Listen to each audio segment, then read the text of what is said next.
Tensions escalate between Russia and Georgia as Moscow denies involvement in a military rebellion, and NATO starts military exercises in Georgia. What does this mean for Russia's relations with NATO, and why does Georgia matter to the West? This is Inside Story.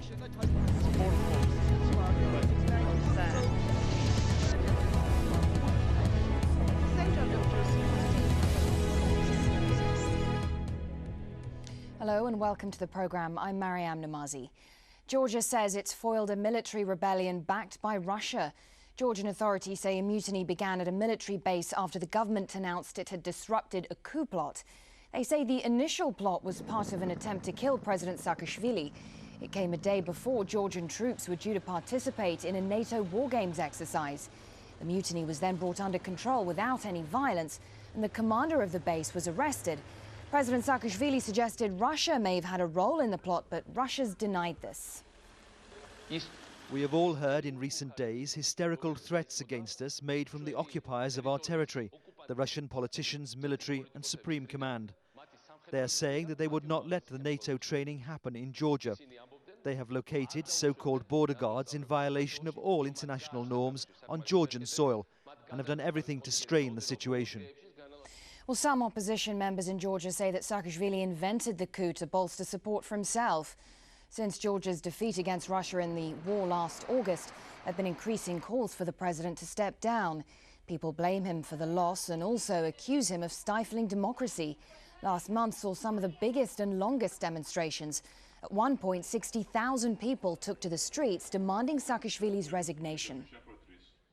I think that Mikhail Saakashvili is now finished because you cannot always play with fire. You cannot play with your army. You cannot play with the Russian threat. He has been the main instigator and person that has really delivered to Russia everything that Russia wanted, and that's true even today. The alleged mutiny happened just a day before a planned NATO military exercise in Georgia. As we said, that exercise began on Wednesday as scheduled and will last for almost a month. About 1,000 soldiers from 18 NATO countries are taking part in the military drills. Russia has condemned the exercises, calling them an overt provocation. NATO has denied the exercises are aimed at Russia. Well, joining us now are our guests in Moscow, Ivan Sanfranchuk, analyst at the Moscow State Institute for International Relations. In Brussels, Fraser Cameron, director of the EU-Russia Centre. And on the line from Tbilisi, Nato Darchiashvili, member of the Georgian Parliament and chair on the Committee for European Integration. Thank you, gentlemen, for joining us. Mr. Darchiashvili, if I can begin with you. Russia's envoy to NATO, Dmitry Rogozin, said on Tuesday that the alliance would be better off holding manoeuvres in a madhouse than in a country where the troops are rioting against their own president. Does he have a point? I'm not sure that I understood your question completely because hearing is not the best now. But I was hearing what you were saying about the situation in Georgia. So let me start with that. What really happened, it was an attempted mutiny. In reality, it was just unrest of few dozens of servicemen and a few former military who were fired years ago for misconduct, misbehavior, but who maintained some connections, some friendly connections with active servicemen. Okay, Mr. Darchiashvili, let me repeat the question because I don't think you heard me properly. I was asking you about the NATO military exercises that are taking place in Georgia. Russia's envoy to NATO, Dmitry Rogozin, said on Tuesday that the alliance would be better off holding those maneuvers in a madhouse than in a country where troops were rioting against their own president. You know, cancelling this exercise would have meant that Russia has a veto power over NATO decisions.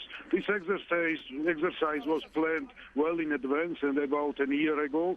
It is done within the framework of the Partnership for Peace program, and many nations participate in order to allow their troops to somehow find the ways of cooperation during peace operations.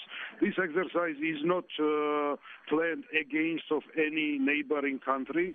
including Russia. So all these strange accusations Ivan Sanfaranchuk, what's your response to that? Mr. Darcheshvili saying that these exercises are not aimed at Russia. How does Russia view NATO's military exercises in Georgia? Well, I think that from the military perspective, these exercises are not very dangerous because these are not exercises on the field. These are headquarters exercises. Military people are playing military games on maps. I don't think that this is a big military problem at this moment. Why is Russia so unhappy about it then? But there is political problem because we know the experience. When I say no, I mean both Russia and the United States and also European Union. We all know the experience of Mr. Saakashvili to play very dirty political games. And now we see that that during these exercises, he's actually making a very dirty political game of making some sort of Russian coup and arresting people. And I would correct my Georgian colleague and say that not just few people arrested. For example, a very good Georgian expert Vakhtang Maisai is arrested, and he is accused of being a Russian spy. Maybe Georgian investigators are now reading his files and emails and find, for example, my name because I communicated with him a lot, and decide that, for example, I am the Russian for whom he was spying. All that looks just crazy. And that is the dirty game. And that's why Russia thinks that we should not compensate Saakashvili for misbehavior. Dirty games that Mr. Sanfaranchuk is talking about, because NATO's involvement in Georgia, or Russian perceptions of Western encroachment in former Soviet states, was seen as the catalyst, or at least one of the catalysts, for the war that we saw last year between Russia and Georgia. Are these exercises perhaps a rather irresponsible move on the part of NATO? Are they risky? Well, I think the timing is not perhaps the most appropriate, but as our Georgian colleague said, these were planned more than a year ago, before the conflict between Russia and Georgia, within the framework of partnership and peace. And they're not military maneuvers as such. As our Russian colleague said, they're basically planning for rescue and humanitarian missions. So it's rather low level, but it's become rather a political symbol in the last few days, unfortunately. Mr. Darcheshvili, we've seen some tension between Russia and NATO over the past few days because of these military war games in Georgia. How is that tension affecting Georgia? You know, partnership for peace program, in which Russia is also, by the way, part, is designed to expand the zone of stability beyond the Euro-Atlantic area. And it's all very well outlined in the founding documents, and it can be traced through the past experience. So it has nothing to do with anything but just promoting peace and stability. But and how is it going nations. to promote peace and stability? How? I mean, the same way as democracy promotes stability, and Georgia fights for democracy. This hearing such accusations as dirty games from Moscow is a bit strange, to put it mildly. And what we see just 4 years before Saakashvili, during Saakashvili, and I hope it sometimes it stops, but Russia tries to revert the process of Georgian democracy building, undermine the independence and sovereignty of this country, and there are plenty of evidences of it. And if any dirty games are going what's your around, response to that? Does Russia have a destabilizing influence in Georgia? Russian representatives. I don't think that Russia is interfering in Georgian affairs. I just think that the Russian message, as far as I understand, to the European and American partners is the following.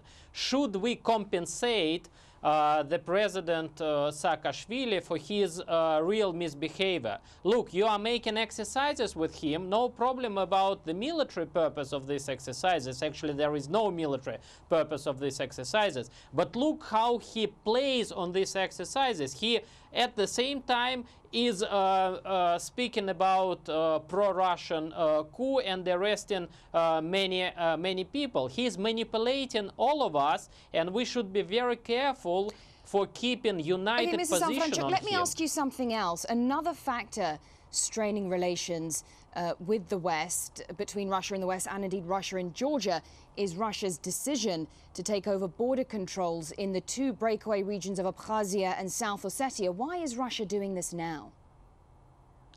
Well, I think that Mr. Saakashvili is in a very difficult political situation, and it cannot be excluded in the worst planning mode of scenario that he will try to make another military provocation to raise his position inside his country. That's why, as far as I understand, Russia is making every step to send him the message. Not even try to make anything like what you did last year. Maybe Russia overreacts in sending such a message. But I think that in this case it's better overreact than not underreact. So it's a sort of preemptive hard diplomacy. Okay, so let's put all this into some context for you and look more closely at Georgia. It's a country of less than 5 million people, but it's of enormous strategic significance, mainly due to its location near the gas reserves of the Caspian Sea. Georgia could become a supply route for the West to gain access to that gas. The West needs Georgia as they already have good relations with Turkey and Azerbaijan, and that could help any such deal. And they're certainly less than willing to deal with Georgia's neighbours, Russia, Armenia and Iran. If Russia took hold of Georgia, the West would have little option but to deal with one or more of the countries. OK, so Fraser Cameron, let me come to you, because Russia has pulled out of a scheduled meeting with NATO. The war game seemed to have increased tension between Russia and NATO, just as the two sides seem to be resuming formal contacts that were suspended after the war last year. Are exercises like this one somewhat counterproductive? How much of a setback are they to Russia-NATO relations? Well, I don't think it's just this particular exercise. I mean, relations between Russia and Georgia have been bad for some years now. And I can understand why Russia objects to these maneuvers at this particular time. But I think the whole thing has got out of proportion, and I think there are people on both sides who want to exploit this for political purposes. You rightly said, Georgia is a tiny country, 5 million people. It can't possibly be a threat to Russia with 142 million people. So I think we have to see this in proportion. We have to calm down the atmosphere, and we have to look at the areas for cooperation between NATO and Russia, and these are many, and that's what we should focus on now. Ivan Sanfranchuk, what are those areas of cooperation? How far will Russia go in terms of making concessions to improve its ties with the West? Well, I think Russia is not in the position to make any concessions in favor of improving ties with the West. Russia is insisting on what Russia calls equal partners, equal partnership. So we are not making any concessions to each other. We are just working on issues of mutual importance for each other. And there are spheres of cooperation. Of course, this is Afghanistan, this is counter-narcotics work, and many other issues. However, I would draw your attention to the fact that in the recent days, Russian-NATO relations deteriorated again, and not exactly because of Georgia, but because two Russian diplomats were expelled from Brussels. And in return, today, there is Russian decision to actually expel the chief of the NATO bureau in Moscow and her deputy. So relations are deteriorated. Again, there are spheres of cooperation, but we cannot actually start it because every time there are some factors, from my point of view, well, it's very strange that these factors emerge all the time. I can't really understand why it was necessary to expel people, first Russians from Brussels and then NATO people from Moscow, exactly when we came to the point of starting cooperation. Mr. Darchevsvili, the Russia-Georgia war last year seemed to expose limits in US Western support for Georgia. There was a lot of condemnation of Russia's actions, but countries like the US failed to respond in any practical way. Is there concern in Georgia that that could happen again? Of course, there are concerns because the main underlining reason of this August aggression was that Russia does not accept Georgia as an equal partner on international arena and still treats its neighboring countries, former Soviet Union members, as a zone of exclusive influence. And since that's the main sort of main line of thinking in Kremlin, then the complications are not excluded in the future. But we have to withstand it with the help of the international community based on international law. 1/5 of the Georgian territory is occupied. The so-called breakaway regions are under Russian occupation. So it's simple as that. Mr. Cameron, just how much is the West willing to concede? Would the Obama administration, for example, back away from Ukraine and Georgia to improve ties with Russia? I don't think concessions is the right word here. I think we should be looking at a win-win situation for both sides. And Obama and Medvedev have already discovered one area, and that is arms control negotiations, which are proceeding quite well, I understand. So that's an obvious area which will impact both on the wider NATO-Russia relationship as well as the EU-Russia relationship if we have a successful arms control agreement. I think mistakes have been made on both sides here. I think it was obviously a mistake the way Saakashvili used force last year. It was a mistake for Russia to go as far as to recognize the breakaway but is it republics. I think that was a diplomatic the own West goal. to rebuild ties with Moscow while at the same time lending support to Georgia? Yes, of course it is. I think that there's an agenda out there in which both Georgia and Russia can participate in many areas, whether it's dealing with terrorism, drugs, border controls, looking to the wider international arena, dealing with Iran, Afghanistan, etc. There's a big agenda out there where we need to cooperate. Ivan Sanfranchuk, if NATO expansion does continue to perhaps include countries like Ukraine and Georgia, would Russia allow that to happen? No. This is very short and correct answer. But if to go a little bit in detail, I would say that now there is no expectation for NATO expansion being pushed. And this is a slight but very important difference, because in the 90s, how NATO was expanding. New members, new countries wanted to join NATO, and there was a queue of those who wanted to join, and NATO was making criteria who can join and who cannot join. However, in the case of Ukraine and Georgia, we saw that, for example, Bush administration was pushing them inside NATO, even contrary to the opinion of the majority of population in Ukraine. And as far as I know from the current Obama administration, there is the message that Georgia and Ukraine will not be pushed inside NATO. And this is, I think, enough good message for Russia for this moment, because without such a push, it's not likely that Ukraine and Georgia may join NATO in any foreseeable future. Mr. Cameron, do you agree with that? Basically, yes. I think there's not going to be any speedy NATO membership for Georgia or Ukraine. I think NATO's position is quite simple, that ultimately these states do have a right as independent states to choose what alliance they're going to join.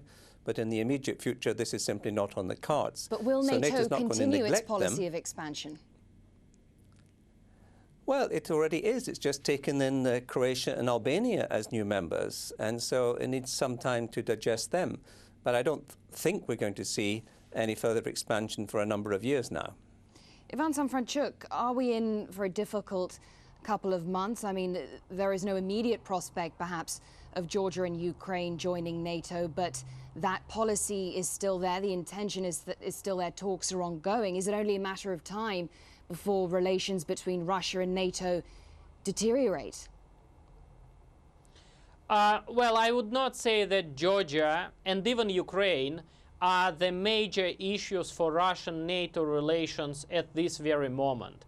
we have very important fields where we should start cooperation. And I hope that despite all this expelling of people, still practical cooperation on transit will be started. I hope this will happen, because that's something what NATO needs very much, and this is also in the Russian interest. So I would not focus too much on Georgia and even Ukraine, although Ukraine is maybe even more important question here. Russian NATO agenda is not limited to these two countries. In particular, if we do not see any push and them having speedy enlargement on these two countries. I think it's very important to overcome some difficulties in Russian-NATO relations which we have in the recent days, and which are not connected to Georgia but connected to NATO and Russia expelling diplomats on both sides. And if this is overcome, I think there are very good opportunities of cooperation, mostly connected to Afghanistan. Mr. Cameron, what are your thoughts on that? How difficult is it going to be to overcome the obstacles, that the rhetoric, the disagreements we've seen in recent days between Russia and NATO?